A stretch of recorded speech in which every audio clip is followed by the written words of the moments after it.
अस्सलाम वालेकुम। मैं डॉक्टर अयूब हूँ और आप यूट्यूब चैनल देख रहे हैं आगे बढ़ो बेहतर जियो विद डॉक्टर अयूब।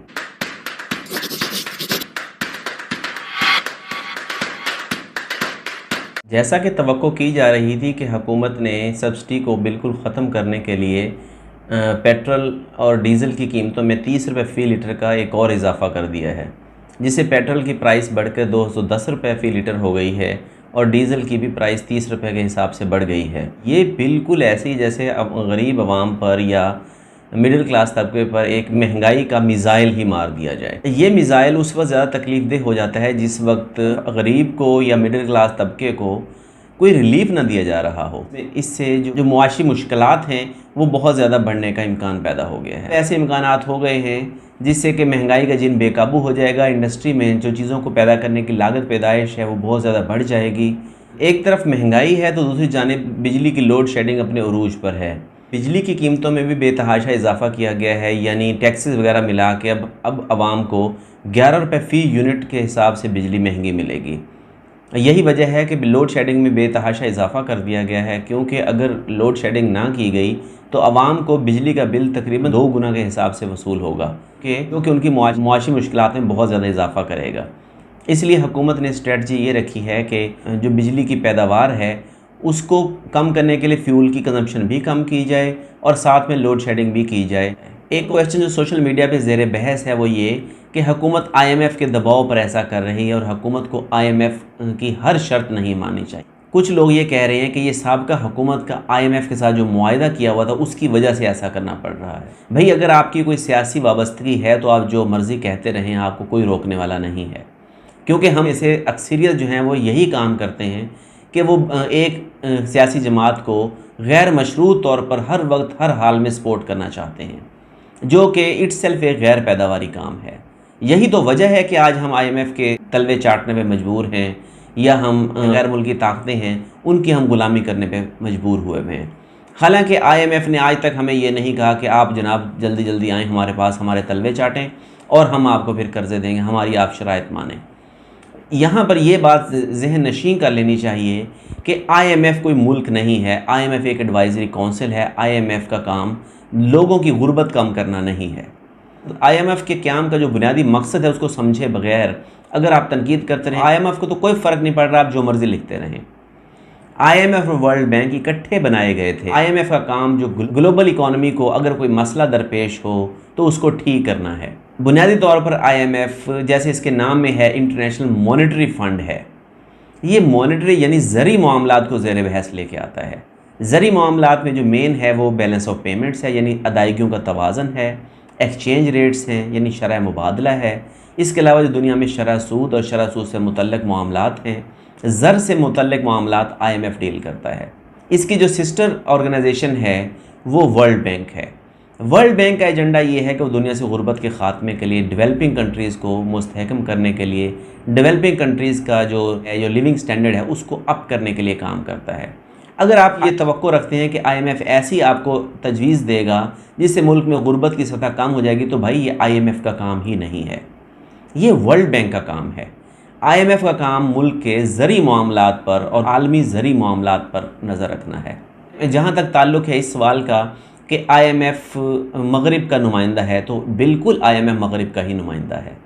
IMF मगरिब का नुमाइंदा इस तरह से है कि जो इसके अंदर जो वोटिंग राइट्स हैं उसके सबसे ज़्यादा हैं, जो इसको सबसे ज़्यादा फ़ंड करता है।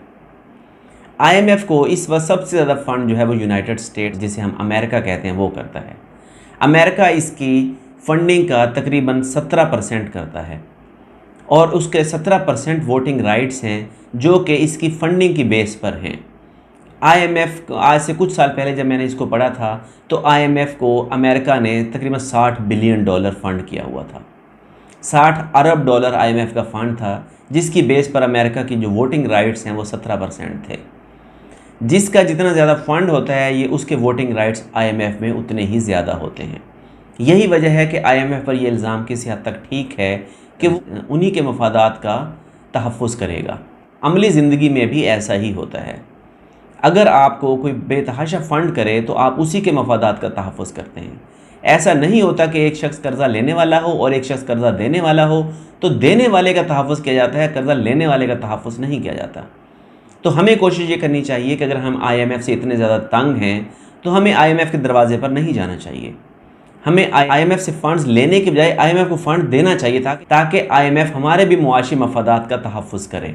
हमें चाहिए कि हम जिस तरह मगरबी ममालिक IMF को फ़ंड फ्राहम करते हैं वैसे हम फ़ंड फ्राहम करें, और उसके लिए ये जो अल्ले तलल्ले हैं, ये जो दौरे हैं, ये जो अखराजात हैं, ये सारी चीज़ें ख़त्म करनी पड़ेंगी। अगर हम अपनी आमदनी और अखराजात का फ़र्क ही ख़त्म नहीं कर सके तो हम IMF को कहाँ से फ़ंड करेंगे। हमारे पास तो इतने पैसे नहीं हैं कि हम 2 महीने का तेल अपने पैसों से परचेज़ कर सकें। हमारे अगर ओवरसीज़ पाकिस्तानीज़ अपने तरसीलात बंद कर दें खुदा न खास्ता, तो हमारे वैसे ही कारोबार ज़िंदगी चलना बंद हो जाएगा। रोशन डिजिटल अकाउंट से अगर $4.2 बिलियन ओवरसीज़ पाकिस्तानी निकाल लें तो हम आज ही दिवालिया हो जाएंगे। सोशल मीडिया पर लिखते हुए हम ये क्यों भूल जाते हैं कि मांगने वाले हाथ के मुआशी मफादात का तहफ़्फ़ुज़ नहीं किया जाया करता, बल्कि जो देने वाला हाथ है उसी के मुआशी मफादात का तहफ़्फ़ुज़ किया जाता है। IMF सिर्फ़ एक इदारा है जिसका काम ग्लोबल इकॉनमी को स्टेबल रखने में ताउन फ़राहम करना है। उसका काम हमारी गुर्बत ख़त्म करना, या उसे इस बात से गर्ज़ नहीं है कि चीचा वतनी में या चीचों की मलिया में या बुनेर में या मालाकंड में क्या हो रहा है, या मालाकंड का एक शहरी कैसे ज़िंदगी गुजार रहा है, उसे इस बात से गर्ज़ नहीं है। उसके तो मकासद ही यही हैं कि वो मुल्कों के एक्सचेंज रेट पर नज़र रखे, मुल्कों की शरह सूद पर नज़र रखे, मुल्कों के ज़री मामलात पर नज़र रखे। हमारी अपनी हुकूमतों से तो कोई भी वादा पूरा नहीं होता। हमारी हुकूमत से मुराद हम खुद ही हैं। हमारे से कोई वादा जब पूरा नहीं होता, हम जो कहते हैं हम वो करते नहीं हैं। जैसे हुकूमत में आते हैं तो हमारे तौर तरीके बदल जाते हैं, जब हम अपोजिशन में होते हैं तो हमारे तौर तरीके और होते हैं, जब हम हुकूमत में आते हैं तो हमें प्रोटोकॉल की फ़िक्र पड़ जाती है, हमें बहुत ज़्यादा रख रखाव और दिखावा और शो ऑफ की ज़रूरत पड़ जाती है। इस तरह से तो एक घर भी नहीं चलता है, इससे एक मुल्क कैसे चलेगा। एक कंपनी नहीं चलती, एक फैक्ट्री नहीं चलती इस तरह से। अगर फैक्ट्री की आमदनी से फैक्ट्री के अखराजात बढ़ जाएं तो फैक्ट्री नहीं चलतीगा।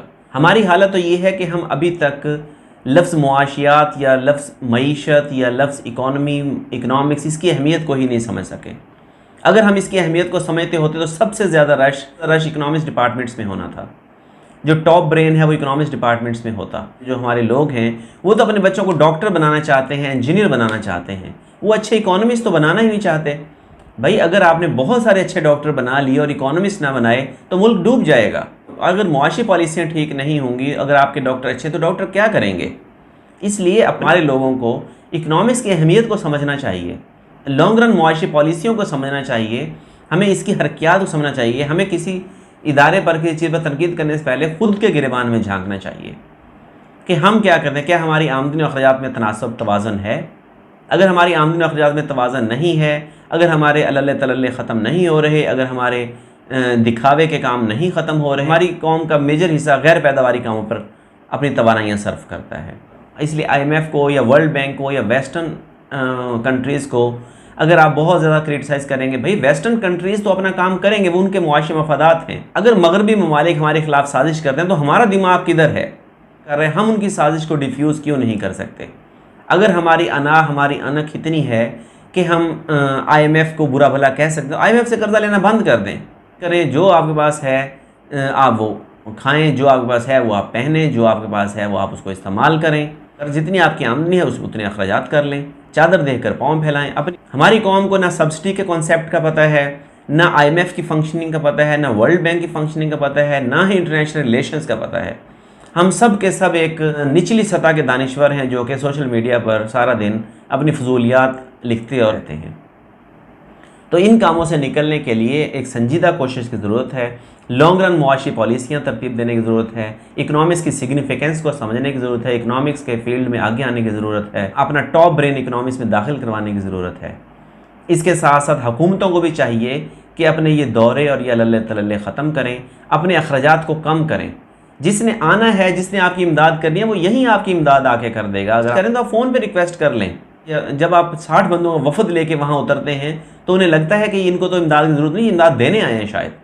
आखिर इनके पास इतने पैसे हैं कि ये 3 दिन के लिए 60 बंदों को लेके हमारे मुल्क में रहने के लिए आ गए हैं। मुझे उम्मीद है और वीडियो आपके लिए मोटिवेटिंग होगी और आपको ये काम करने पर, आगे बढ़ने पर और बेहतर जीने पर मजबूर करेगी।